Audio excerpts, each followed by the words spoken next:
guys. So for almost 2 weeks guys, so success na tayo guys sa pag-create ng programmatic SEO guys. So programmatic SEO guys, so create multiple pages guys, not just only 10 pages, 20. So we are not talking here 100 pages, but 1,000 of pages guys. So, imagine. So example dito guys is ito. So almost 8k pages guys. So imagine that. So if gagawa tayo ng pages for this one guys, numbers, which is 8k. So next year pa tayo matatapos guys, if mano-mano natin itong gawin guys. Imagine that. So to solve this issue guys, or pinpoints guys, so to solve this, so gagamit tayo ng advanced SEO technique guys, which is programmatic SEO. So matagal na yung programmatic SEO guys. So hindi lang talaga na-practice sa ibang mga SEO specialists. So this is advanced tactics for search engine optimization. For example, if you have 1,000 of pages guys, example ito, as you can see, 1,000 of pages and guys, 8,000 pages. So if gagawa kayo ng page 1 by 1 guys, so next year pa kayo matatapos guys. Imagine nyo guys. So to solve that guys, so gagamit tayo ng advanced SEO technique for type of SEO guys, which is programmatic SEO. So ito na yun guys, ito na yung sample guys na ginawa natin guys. So hindi natin ito ikon guys, itong 8,000 ito, kasi need to ng I think mga ilang oras para ma-create niya. So gumawa tayo ng sample, which is instead of 8,000, yung kinuha natin is only 6 ito. So same lang ito guys, same lang ito. Kahit ilang pages pa yung gusto mo, kaya niyang kaya niyang gumawa guys, kahit ilang pages pa yung gusto mo. So for the sake of this one guys, video, so example, let's say example 6 pages muna yung gagawin natin guys. Ito yan, 6 pages muna. So ito guys, itong nasa Excel guys, ito yung tinatawag natin na datasets, or ito yung gagawin nating content guys sa page natin guys. Ito yun. So pag programmatic kasi guys, dapat pipili kayo ng niche or categories guys na pwede nyong malagyan ng mga different elements guys, or section sa guys, sa data. For example, ito guys, yung sample dito is yung car brand or yung car name ito. So different types or kinds of cars or vehicles, ang ganyan. So may mga iba't ibang tayo guys, iba't ibang mga elements or mga data na dapat tingnan. So for example, yung name ng vehicle, kung saan siya nag-origin na country, yung color, availability niya, so yung description, yung brand, so year na buo yung car, so price, fuel, transmission, mileage, engine, max power, torque, sets, so ganyan. So ito lang guys, pag may idea na kayo sa mga ganito guys, it means madali na lang tayo makabuo ng programmatic SEO guys, based sa niche na ginawa natin guys. So sa datasets naman guys, may mga free sources tayo to gather more datasets. So for example, nasa yan, sa Google yan. Pwede kayo pumunta sa mga .org na mga websites, which is nandun lahat ng mga datasets guys na pwede nating kukunin guys. I think meron guys, for example sa mga .gov sites, so may mga datasets sila doon na available. So doon ako kumuha guys ng data. So for example ito guys, hindi ko to guys manual na record ko guys, which is kumuha ko ng data doon sa website para magkaroon ako ng datasets. Ito. Yan. So ito guys, ito yung gagawin natin, which is gagawa tayo ng 5 pages, 1, 2, 3, 4, 5. Ito. Pages to guys. Yan. So para makagawa tayo guys ng pages,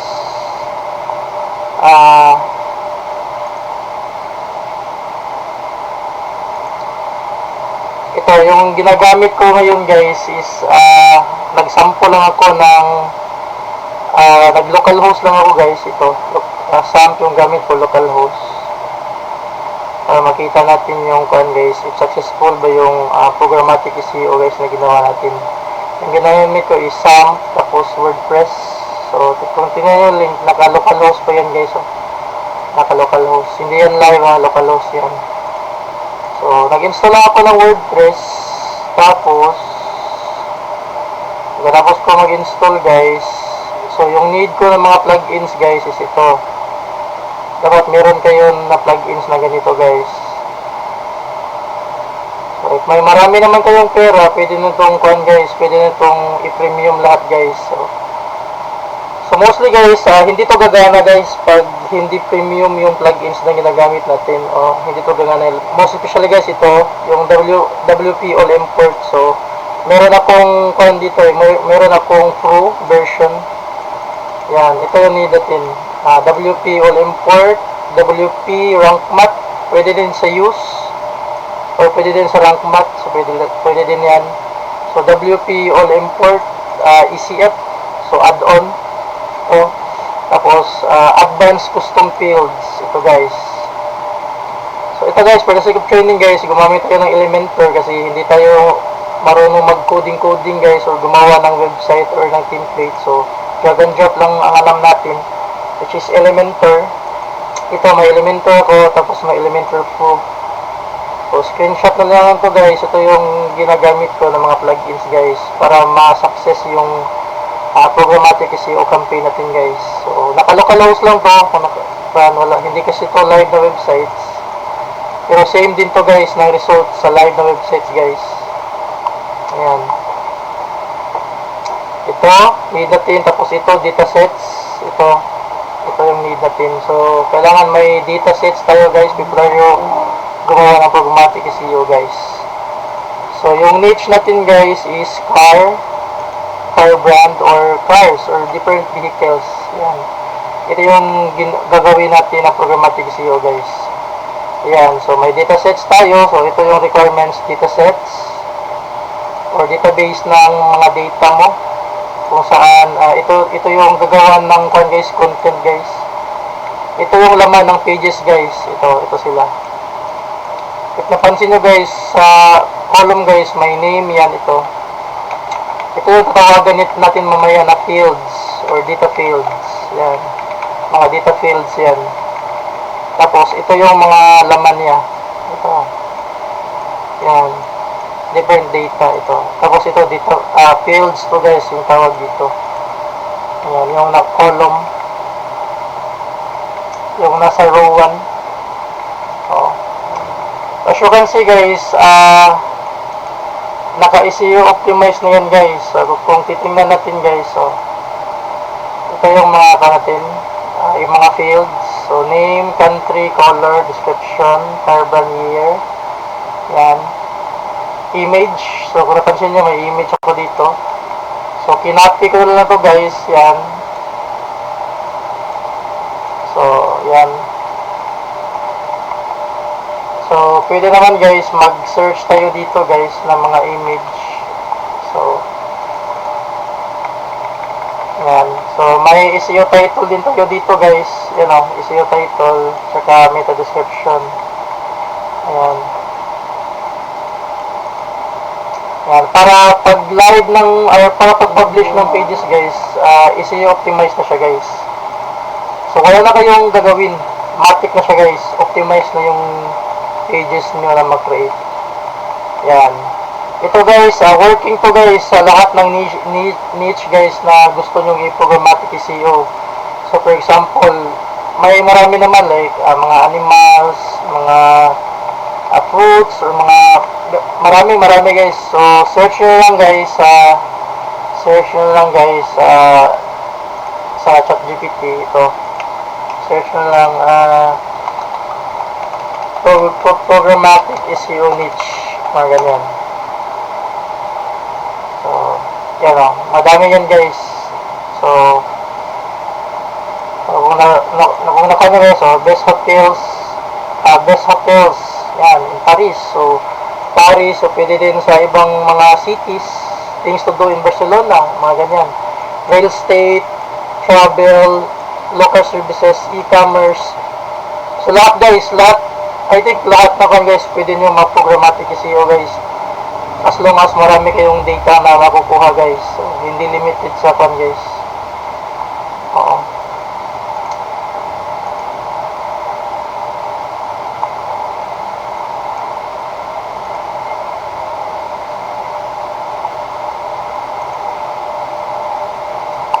Ayan. So, yung requirements talaga natin guys is yung datasets natin. Ito, or parang database natin to guys. Ito, data na ilalapag natin guys para gawin nating pages guys. So, marami to, 8,000.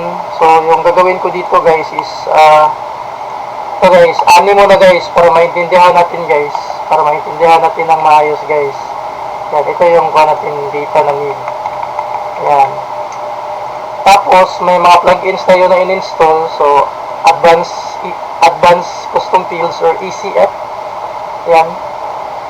Session na guys, free lang to guys. So, Elementor guys kasi hindi natin alam mag-code. So, drag and drop lang yung gagawin natin sa websites. Elementor Pro, RankMath SEO, WP All Import, ECF add-on. So, need to guys para ma-activate natin yung custom fields. Para malagay natin yung mga data guys na kailangan natin. So, WP All Import, RankMath SEO add-on, saka ito guys, WP All Import. So, itong mga pro guys, ito yung bibilhin nyo guys, ito yung pinaka-importante.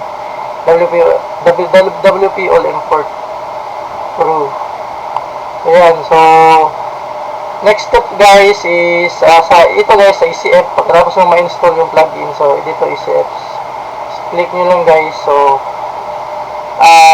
yung na guys, gagawa kayo ng post type guys, ito post types. So, anong mangyayari guys if gagawa kayo ng post type guys? So, ito mangyayari guys, itong cars na to guys, mapupunta siya dito sa left side. Yan, ito yung tinatawag na natin guys na custom post types. So, as you can see guys, ito, so i-delete ko muna to guys.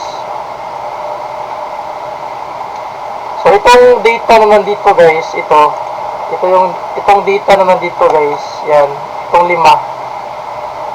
After na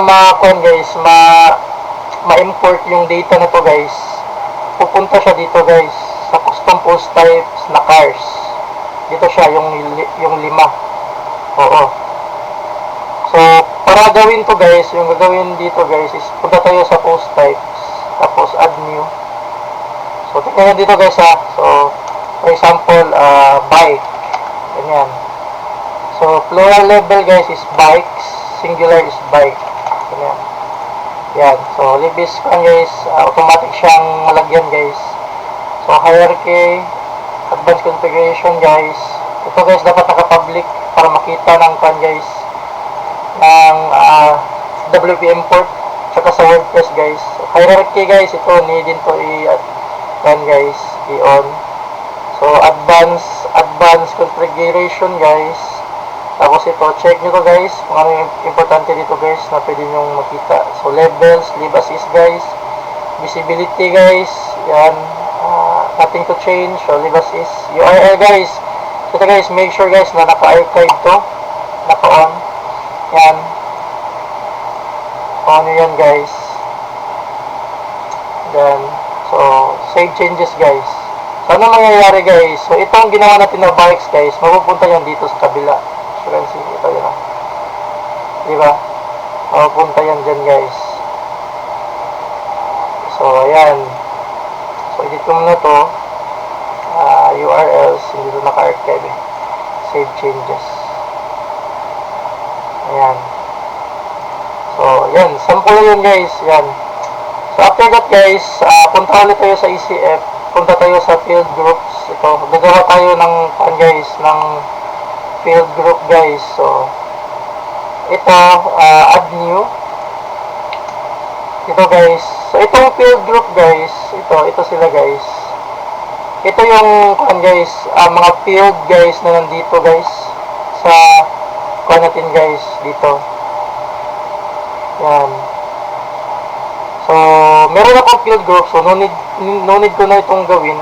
Pakita ko na lang sa inyo guys. Ito, meron akong field group. So, tingnan natin na yung edit. Yan. Madali lang ito gawin guys. So, i-name nyo dito. Yan. Kahit anong names guys, gagana yan. So, ito yung gagawin guys. So, mag-add kayo ng fields. Ito yung plus icon. Yan o. Automatic siya. So, meron ako guys. So, yung ginawa ko dito guys is ito. Ito lang yung tandaan nyo guys. Kung ano yung column name dito guys. Ito, name. Dapat ito din yung i-label nyo guys. So, same spelling. Kung ito guys parang case sensitive. So, capitalize, mga ganyan. So, mag-cause ito ng issue guys. So, make sure kung ano yung nakalagay dito guys, ito rin yung ilalagay nyo na label sa column guys. So, name. So, country. Ito, country. Ito guys. Diba, country. So, after sa country is color. Ito, color. Description.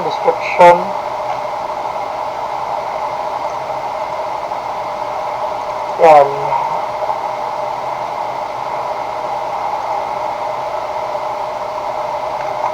So, car brand.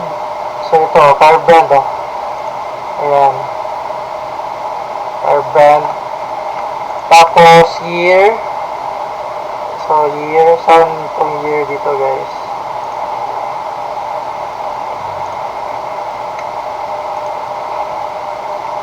So, year. So, selling price. So, meron tayong selling price. Fuel. Meron din. Transmission. Mileage. Engine. Max power. Ano ba? Torque. Okay, meron. So, image. Meron. SEO title. Meta description. Yan. Yan guys. Nandyan lahat na guys. So, ang gagawin na natin guys, make sure guys na ito name guys, dapat naka-text. Ito yung type. So, text guys, it means kan guys, shorter words guys, dapat dito. Pag description na guys, kung napansin nyo sa description guys, ito, text area na ang ginagamit natin guys, meta description, saka sa description. So, sa image naman, so image din, yung type na ilagay natin guys. So, sabotable yan guys. Sabotable yan. So, after nyan guys, sa baba, dito sa settings, ito dapat naka-post type, tapos is equal to, tapos dito guys, i-select nyo tong car guys, kung dito guys, ito yan, ito, cars. So, automatic siya guys, dito na available, so i-select mo yan guys, dapat, yung post type guys is equal to car, para lahat ng data na to guys, is papasok guys, dito, sa cars, yan. So, dapat naka-car yan. So, after that, save changes, ito, save changes yan guys, yan. So, after nyo change guys, so, tapos na guys. So, punta na rin tayo dito guys sa all import. Yan. Yan, dito na tayo guys sa WP all import. So, ang gagawin natin guys, i-upload natin yung datasets natin, which is ito. Yan, ito, i-upload natin ito. make sure guys ha, dapat naka-CSV. Yan. Naka-CSV guys. Kasi kapag naka-Excel format siya guys, hindi siya gagana. Mag-error siya. So, make sure naka-CSV siya dapat. Okay? So, upload. Ayan. Tapos, hanapin natin yung ito, CSV natin. Ayan. Ayan. Ito yun guys. CSV. So, open. So, hintayin nyo lang guys. So, ito guys, click na to. Hanapin nyo yung car. Yan o, cars. So, it means guys, lahat ng data dito guys, lahat ng data na to guys, dito yan papasok guys, sa cars. So, kaya na-select sa'yo ng cars guys. So, set up, import. So, after na set up, import guys, dito na guys. So, kung napansin nyo guys, dito sa Excel natin, dito guys, kung napansin nyo guys, ito rin yung mga files guys. Ito yun guys. Name, di ba may name tayo dito? Name, country, meron din yung country, color, description, and then car brand, year, selling price, fuel, transmission, mileage, engine, max power, torque, sets, image, ECU title, meta description. So, kompleto guys. It means guys, nandito lahat. So, yung gagawin natin dito guys, is i-drag natin to guys. Ito guys, ito. I-drag nyo lang to, ito. Hold, click guys. Hold, ano ba to? Lip click. Hold nyo yung mouse guys. Ganyan. So, ito. Drag nyo yan dyan. Ayan. So, dito naman sa images. So, dapat guys, yung ginawa ko guys, yung image kasi guys, is nag-download na ako ng image doon guys sa media library. Nag-download na ako ng image dito guys. Ito guys, nag-download na ako ng image dito guys. Yan.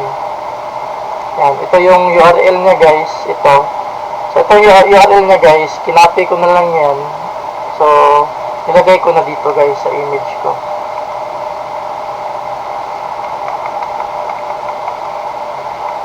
Ayan, ito yun o.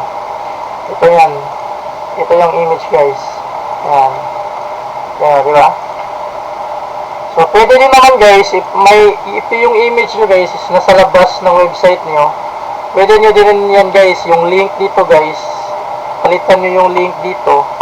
Pero make sure guys, dito naman sa image nyo guys, ito yung i-click nyo guys, download images hosted elsewhere.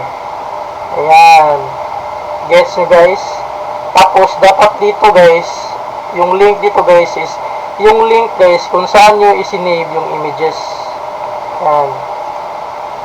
So, sa akin, nasa media file na yung image ko, so no need na ko dito guys. So, dito na ko, use images currently in media library. So, i-drag ko na dito guys, ito yung image. Okay, na-drag na guys.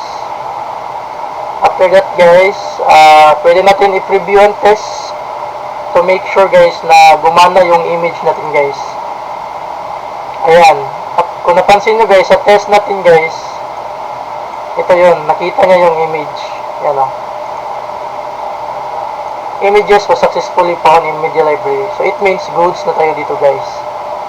Ayan. Same lang mga images guys, kasi same lang yung nilagay ko dito, kung napansin nyo. Yan o, same lang na URL yan guys. So for the sake of this one guys, video, same lang yung image na ginawa natin. Ayan. So okay na tayo dyan guys. After dyan guys, dito sa ECU Advanced, so metadata, so ito, name, which is ito. Yan, ito yung mag-display dyan. So ito yung i-copy natin. So caption, pwede sa description ito.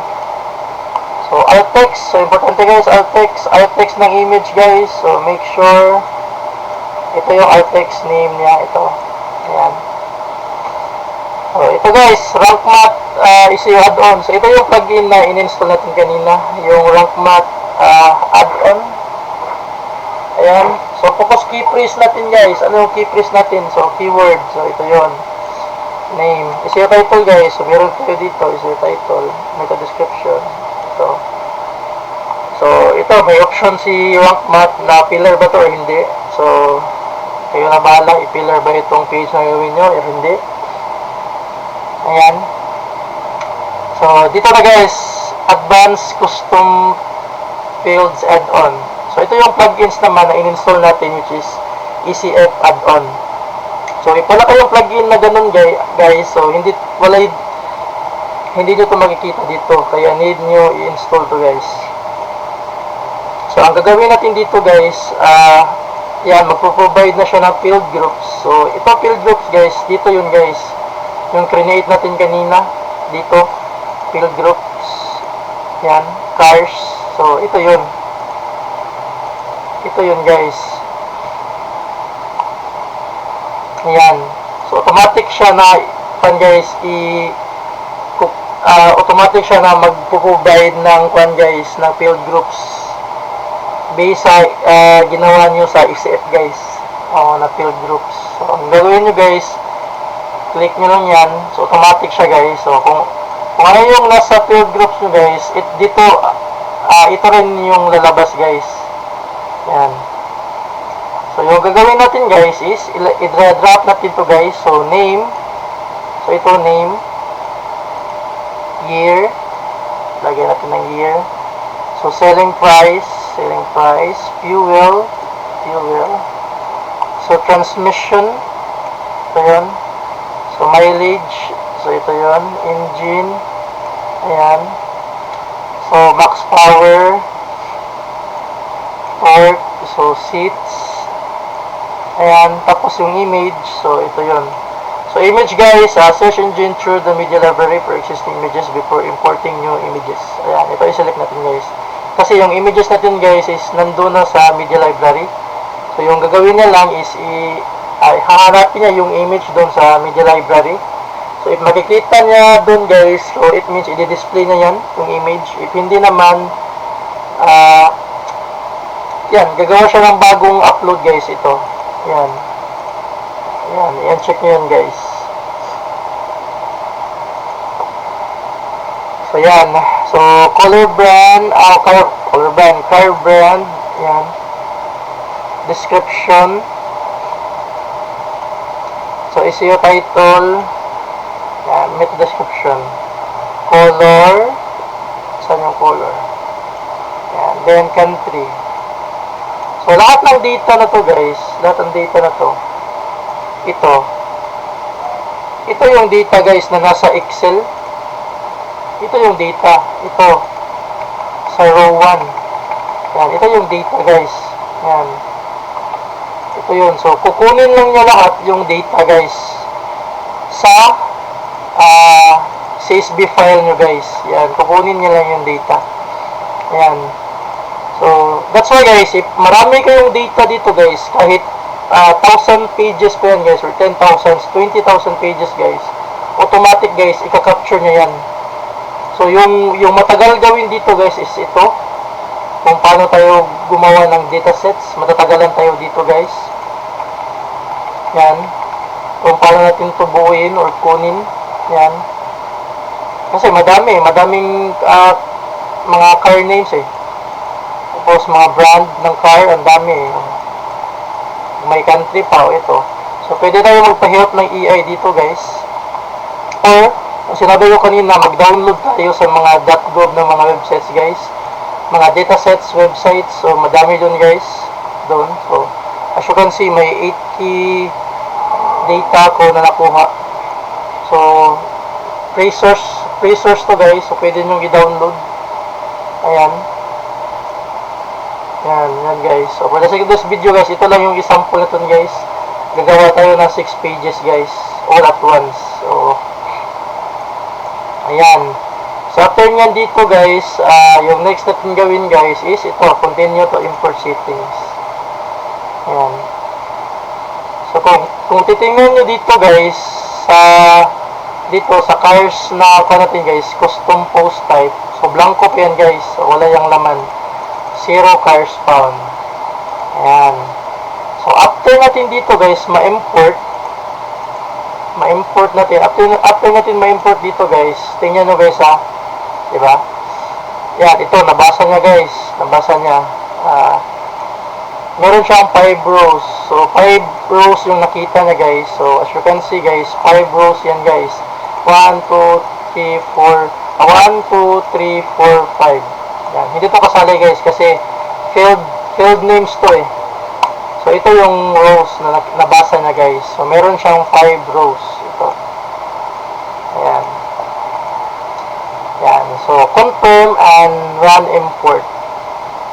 So, may option din to guys ha. May option to guys na pwede nyong guys, for example, pwede nyong i-drop or i-publish yung mga custom post type na gagawin nyo guys. So, sa akin guys, kung babalik tayo dun guys, check natin guys ha. Meron tong dito guys, option. Ito, scheduling option. I think ito yun. So, hindi siya maklik. So, meron tong option guys. So, back to setup. Tingnan natin saan babanda. Ito guys, other car options dito. So, as you can see guys, yung post status guys, pwede nyo i-drop or pwede nyo i-publish. So, if gusto nyo guys, by batch yung gagawin nyo. For example, today guys, gagawa kayo ng 20 pages. So, yan, i-publish nyo guys, 20 pages. So, for example, need pa kayo ng guys, need pa kayo ng mga need nyo pa i-check yung mga pages guys. So, drop nyo lang yan. Ganyan.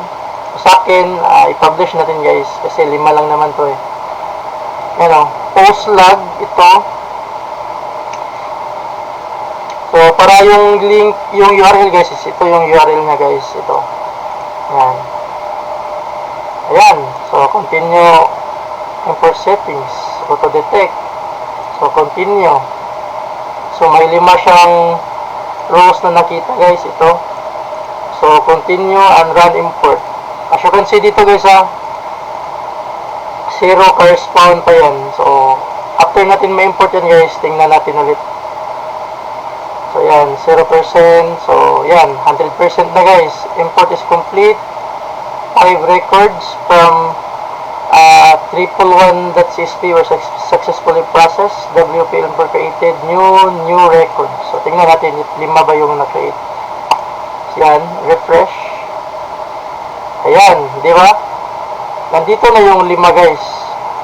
Ayan o. Nandito na yung 5. So, si Maruti, si Skoda, Honda City, Hyundai, Maruti BS3.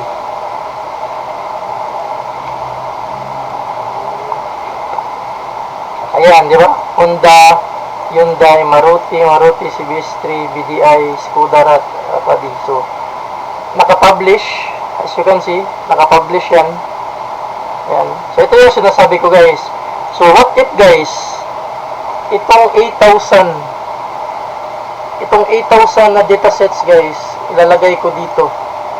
Yan, ilalagay ko dito yan. Tapos, i-re-upload ko or i-re-import ko yan.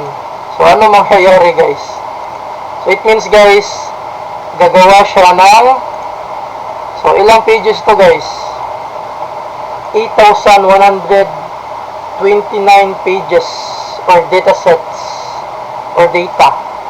So, it means guys, si WordPress guys, ito, gagawa rin siya ng 8,129 pages. Imagine guys. Imagine kung gaano ka bilis guys gumawa ng pages guys using programmatic SEO. So, ang tanong nun guys, so, maganda ba yung pages na ginawa niya guys? So, magdepende na yan guys sa template nyo guys, kung paano nyo ginawa yung Elementor template nyo guys sa WordPress. So, ito, yung ginawa ko guys, gumawa ko ng template para dito guys. Ayan, as you can see guys, ito yung template ko na ginawa ko guys. Ayan. Ito yung template. So, simple lang siya guys. Simple lang siya. Walang ka-arte-arte guys. Very simple. Ayan. So, yung ginawa ko guys is ito, gumawa ko ng kwan guys, ng template talaga niya. So ito, naka-heading to H1, ito description, ito image. So yung ginawa ko dito guys, dito sa left side guys, dito sa content, dito, may kwan siya dito guys, ito, ECF fields, kung napansin nyo guys, ECF field names, yan.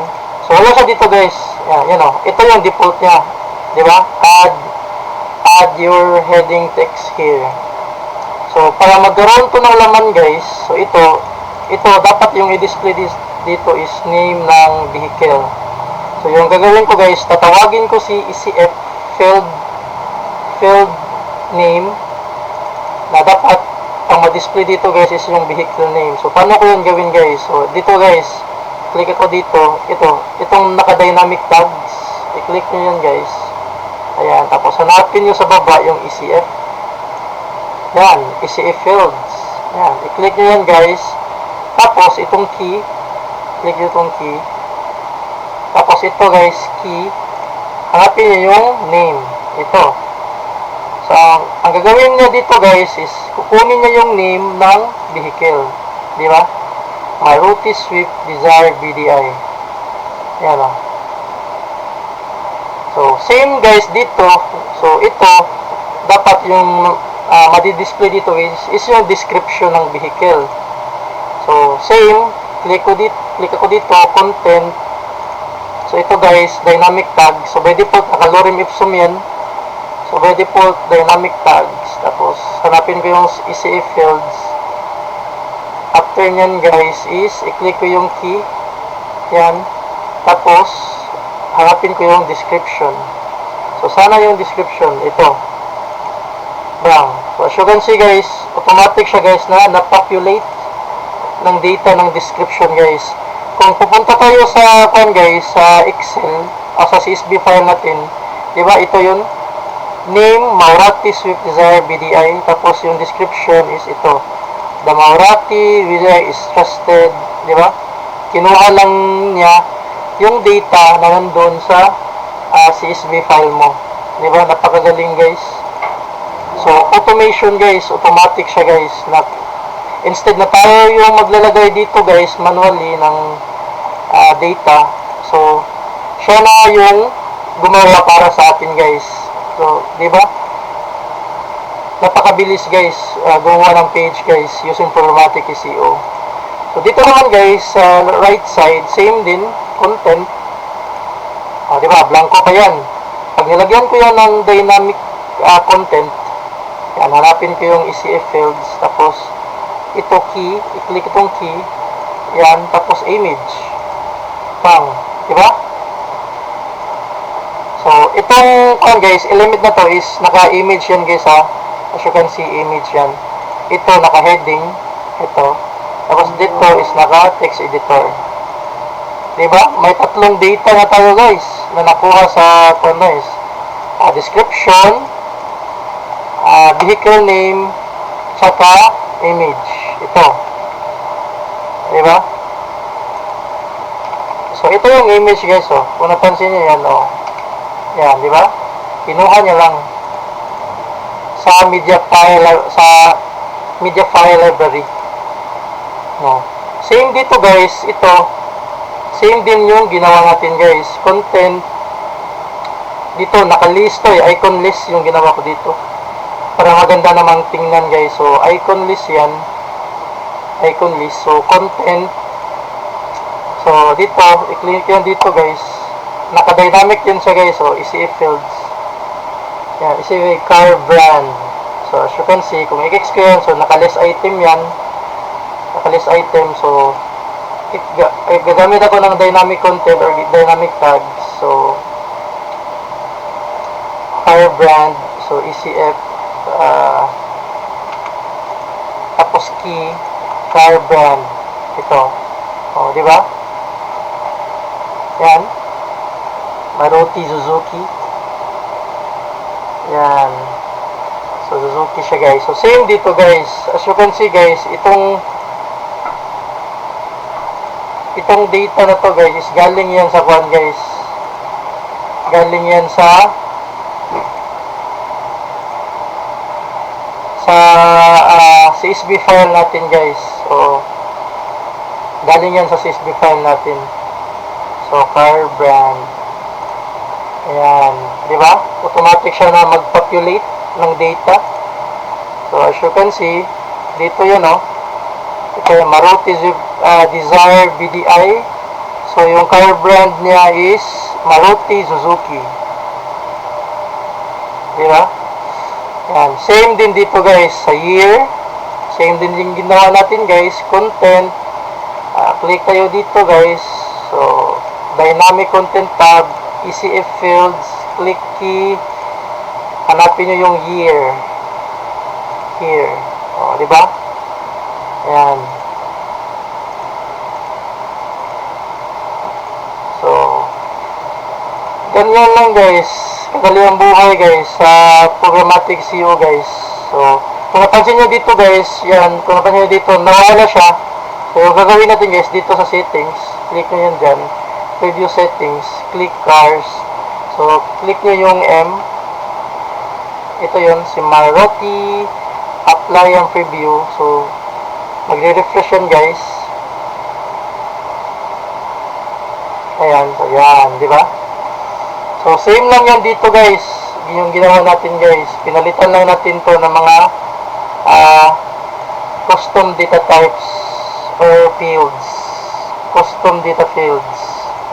Ayan.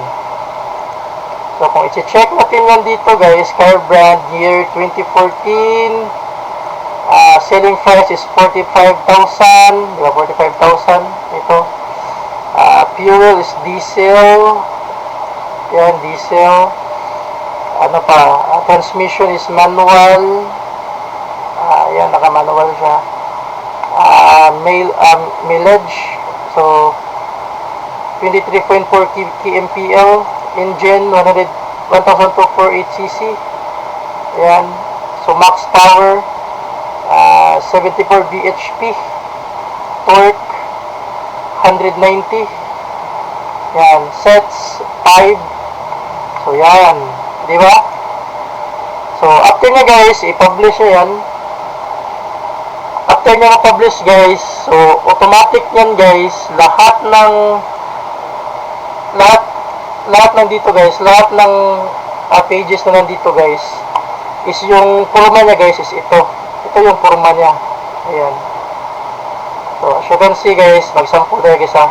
Si Honda City 2017-2020 EXI. So, ito yung live niya.